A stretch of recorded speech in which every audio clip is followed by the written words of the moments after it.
tal, queridos amigos y hermanos? Una vez más nos encontramos, ¿verdad? Aquí para poder meditar en la palabra de Dios, para poder aprender más, ¿no?, acerca de lo que es la fe, ¿sí? Y la provisión que Dios ha hecho contra el pecado. ¿Bien? Hemos estado viendo, ¿verdad?, cómo incluso Cristo no es esa escalera, ¿sí?, que nos ayuda a poder llegar hasta el cielo, ¿sí?, que nosotros debemos avanzar y caminar juntamente con Él, ¿sí?, despojarnos de todo el peso, de todas aquellas cosas que nos atan a este mundo, incluso de los pecados mismos, ¿sí?, que muchas veces acariciamos a escondidas, donde creemos que nadie nos ve, pero Dios está allí, ¿sí?, viendo cada paso que nosotros damos, ¿sí? Y Dios siempre actuará en tu vida para poderte llamar y ayudarte a escapar de aquel momento. Cuando eso suceda, escucha su voz. No sigas tras esos pasos, pues Él quiere ayudarte a vencer. Y hoy, sí, que es 26 de abril, vamos nosotros a ver este tema que lleva por título para este día, en esta matinal titulada también La fe por la cual dice, ¿qué es fe? Vamos a ver entonces qué es fe, ¿sí? Porque fe, sí, también se traduce como confiar. Entonces, es un verbo. La fe es una acción, trae acción en nosotros, ¿sí? Vamos a ver cómo sucede esta acción, porque esta acción no es en dos formas, ¿sí?, que se efectúa la fe en nosotros, ¿sí? Ahora, antes de poder leer el texto que se encuentra en Hebreos capítulo 11, versículo 1, vamos a orar para que sea Dios también quien conduzca, ¿sí?, este estudio, que sea Dios también quien nos hable a nosotros, ¿sí?, a cada uno de nosotros. Oremos allí donde estamos. Padre bendito que estás en los cielos, Señor, te damos gracias, Señor, por tu gran amor, Señor, por tu misericordia. Gracias, Señor, por tu cuidado que tú nos das día tras día, Señor. Te pedimos, Señor, que tú puedas perdonar nuestros pecados. Límpianos, Señor, de toda maldad. Ayúdanos, Señor, a caminar contigo, Señor, en la verdad, a poder escapar, Señor, del mal y hacer siempre tu voluntad, Señor. Perdona nuestros errores, Señor. Perdona nuestras fallas. Háblanos, Señor, por medio de tu palabra. Transfórmanos, Señor, día tras día, para hacernos idóneos para vivir contigo por la eternidad, Señor. Te lo pedimos esto en el bendito y sagrado nombre de ti, amado Jesús. Amén. El libro de Hebreos, el capítulo 11, el versículo 1, la palabra de Dios nos dice lo siguiente. Es, pues, la fe, la certeza de lo que se espera, la convicción de lo que no se ve. ¿Sí? Miren, aquí el apóstol Pablo no dice, no, que la fe, dice, es la certeza de lo que se espera. ¿Sí? ¿Y qué es lo que se espera? La salvación, ¿sí?, las promesas de Dios, las promesas que Dios ha hecho, que se cumplan, ¿sí? Eso es lo que nosotros esperamos. Pero también, ¿qué más es? Nos dice. Es la convicción de lo que no se ve. O sea, aquí también nos dice en otra versión, dice la demostración de las cosas que no se ven. O sea, que nosotros creemos en las promesas de Dios, nos aferramos a estas promesas de Dios, ¿sí? Y demostramos también que tenemos fe en esas promesas.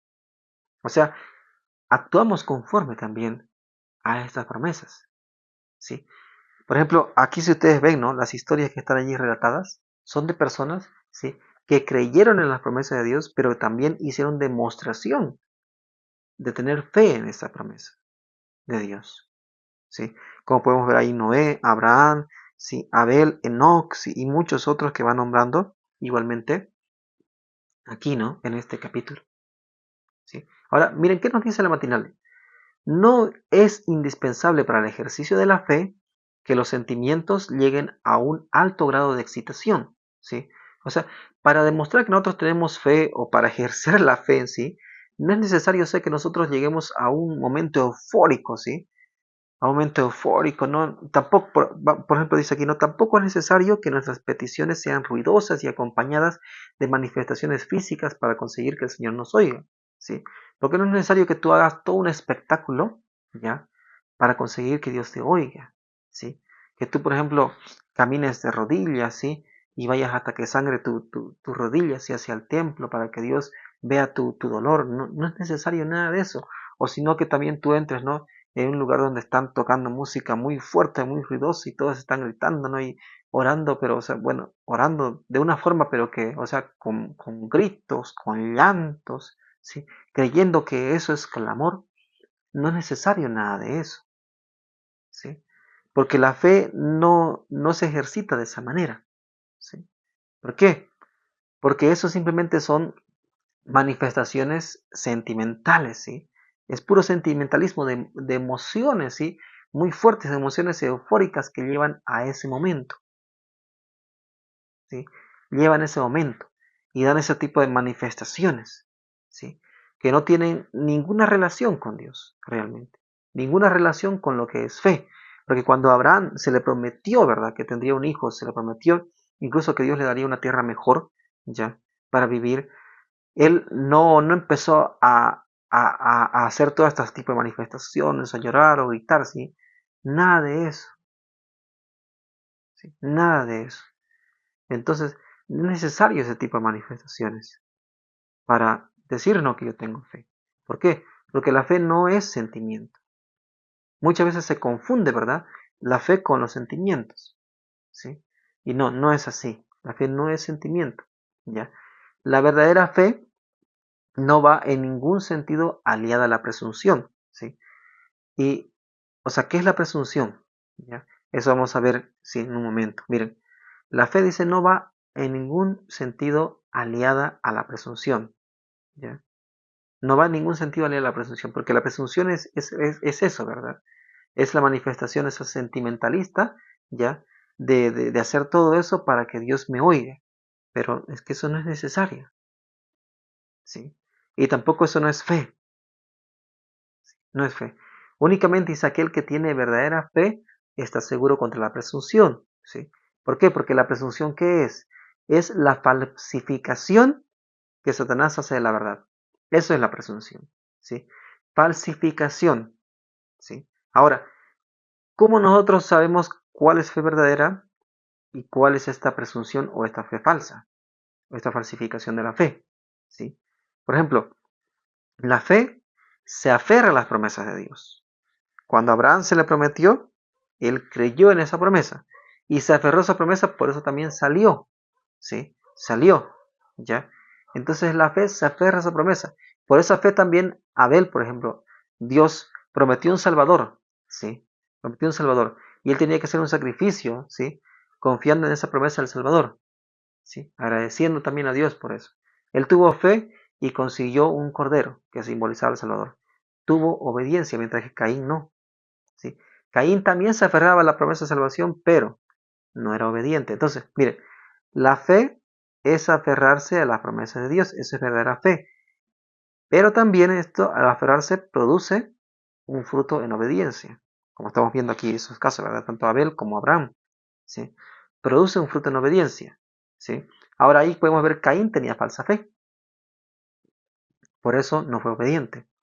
Abel tenía una verdadera fe y por eso fue obediente. ¿Sí? Ahora, la presunción se atiene también a las promesas de Dios, ¿sí? Como estamos mostrando, ¿no? Caín también creía en el Salvador, pero ¿cuál es el problema? ¿Sí? Las emplea como las empleó Satanás, para disculpar la transgresión. Por ejemplo, Caín, ¿sí? Él claramente dijo, ¿no? Bueno, si Dios es amor, no Dios va a salvarnos al mundo, entonces mire, y aparte yo soy de los hijos de Abraham, ¿no? Tiré de Adán, ¿sí? Y igualmente, ¿no? Sobre nosotros está la promesa de la salvación. Entonces, bueno, yo le voy a ofrecer a Dios de los frutos, ¿verdad? Porque no pasa nada, al final estamos igualmente dándole una ofrenda a Dios, ¿sí? Y Dios igual me va a salvar. Además, Dios es amor, Dios comprende, ¿sí? Dios entiende mi situación, ¿sí? Que yo solamente produzco estas cosas y no tengo un cordero, ¿ya? Entonces, igualmente Dios tiene que recibirlo, ¿no? Pero había un mandato, había una orden que Caín no quiso cumplir, ¿sí?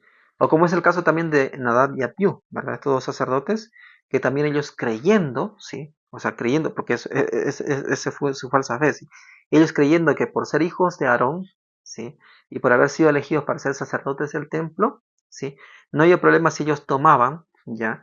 E incluso si llevaban un fuego que no era de lo que Dios había prendido allí, ¿no? ¿Sí? La llama del lugar del sacrificio, ¿ya? Y si lo llevaban adentro para encender el incienso, no había problema, ¿no? Si llevaban cualquier fuego, fuego común, ¿sí? Y aún si estaban en un estado etílico, ¿ya? Porque al final ellos creían, ¿no? Que por ser hijo de Aarón, por ser sacerdotes, por haber estado ya consagrados, entonces no perderían esa bendición y Dios igualmente se agradaría de ellos, ¿no? Entonces, ¿qué pasó? Fueron en desobediencia a Dios, ¿sí? Creyendo una cosa, ¿ya? Creyendo en una promesa, ¿sí? Pero en desobediencia. ¿Y qué sucedió? Murieron, ¿sí? Murieron, porque su presunción, que es su falsa fe, que los motivó a ellos a hacer esto y tratar de disculpar su transgresión, que ellos sabían que estaban transgrediendo ya el mandato de Dios, ¿sí? Entonces, los llevó a la muerte. Satanás hace lo mismo, ¿no? Satanás igualmente, ¿no? Miente, engaña todo esto, pero él quiere disculparse, ¿no? Alegando ante el amor y la justicia de Dios, ¿sí? Pero es que eso no es fe. Ahora mire, dice, la fe habría inducido a nuestros primeros padres a confiar en el amor de Dios, ¿sí? Y obedecer sus mandamientos.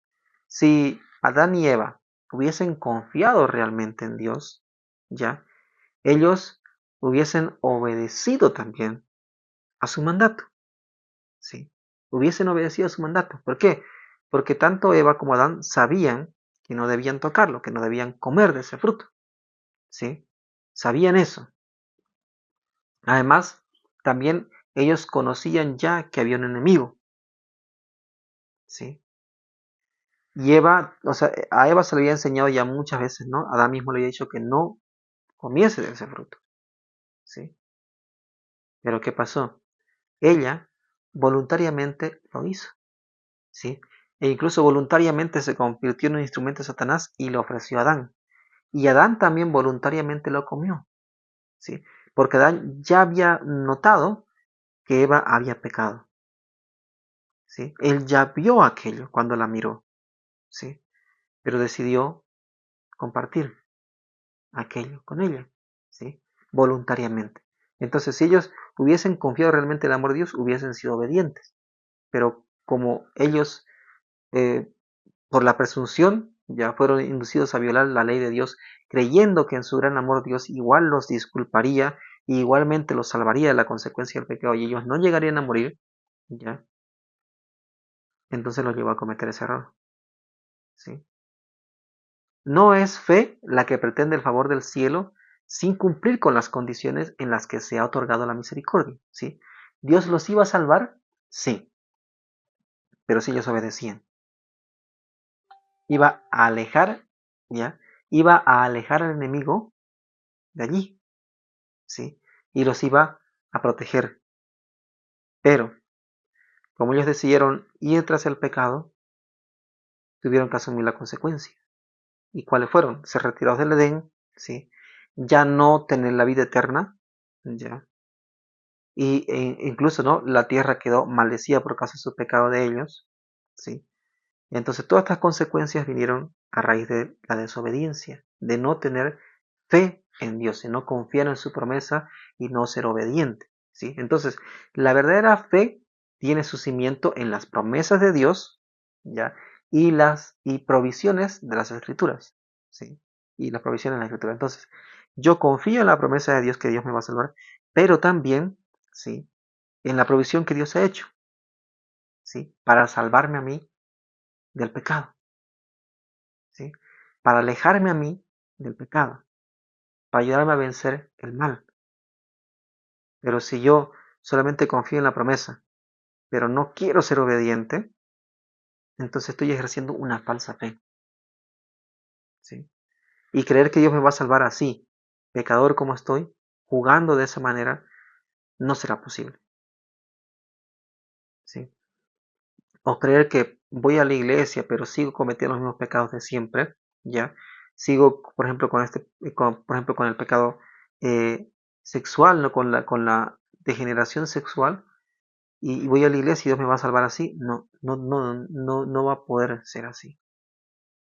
No puedes tú querer disculpar tu pecado con el amor de Dios, ¿sí?